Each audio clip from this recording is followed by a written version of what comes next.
Hello at nandito na naman tayo at ito pag-usapan naman natin, no.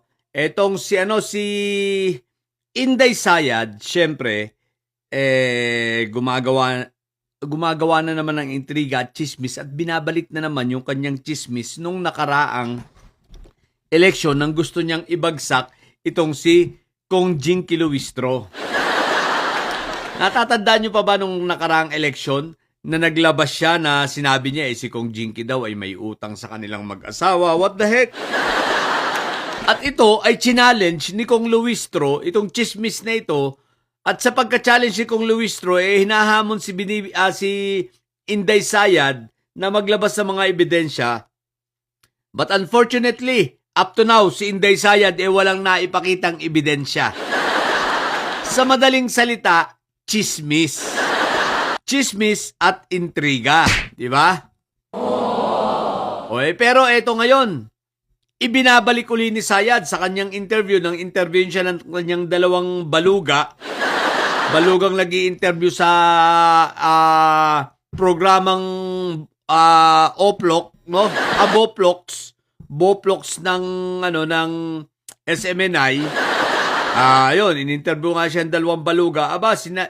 Inulit na naman. Gumawa na naman ng intriga na recycle na intriga about sa kwentong barbero na utang-utang naman ni Kong Jinky Luistro. Na ang dapat ang mga kabubuan nitong mga ni Bayot Bayat tsaka nitong ni Dadang Baluga, dapat tinanong nila, di ba ano yan? Wala ka pa, di ba, BP Presidenteng May Sayad, dapat ganun ang tanong nila BP Presidenteng May Sayad, hindi ba't hinamon ka ni Kong Jinky dyan?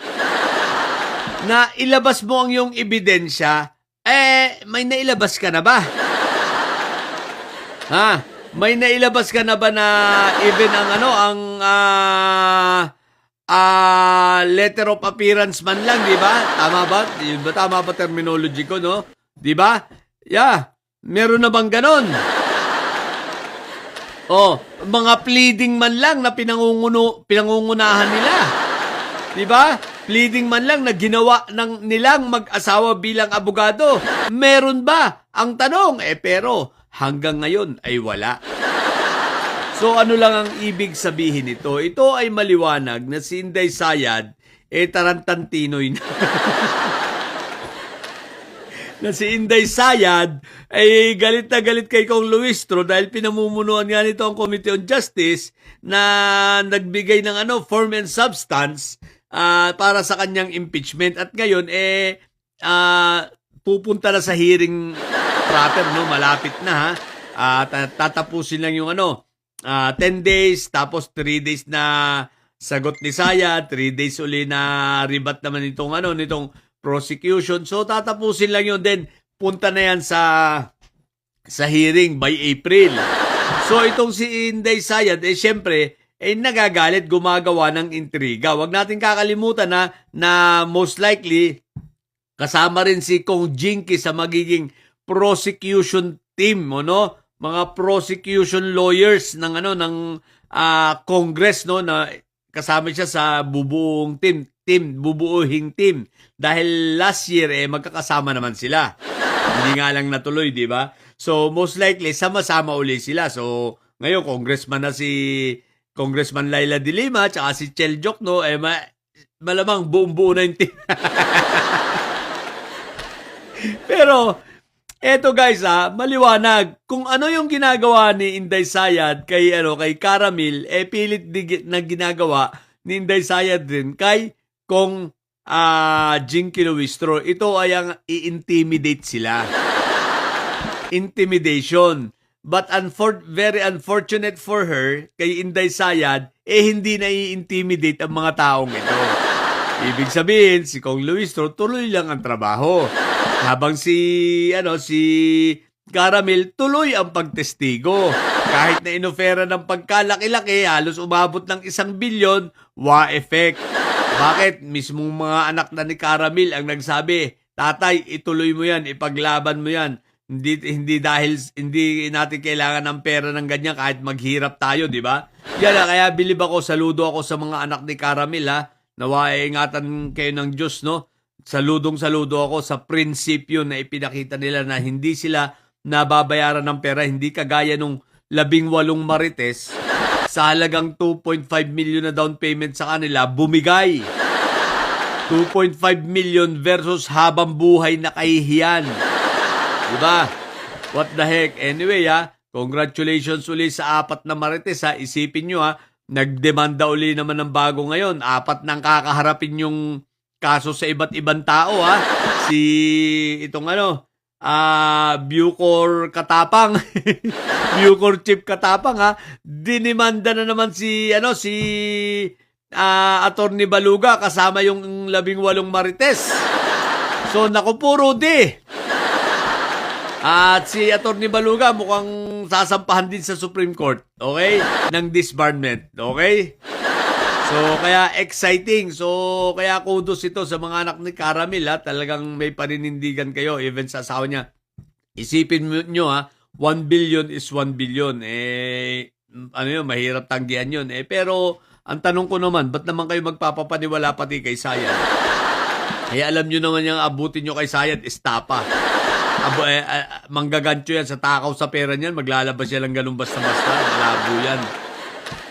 Bagamat posible dahil nga sa kapalit na ikaw si Caramel ay wag mag-testify. Pero bilib ako sa pamilya ni Caramel, bilib ako kay Caramel sa paninindigan. So, kaya Inday Sayad, umiyak ka na lang.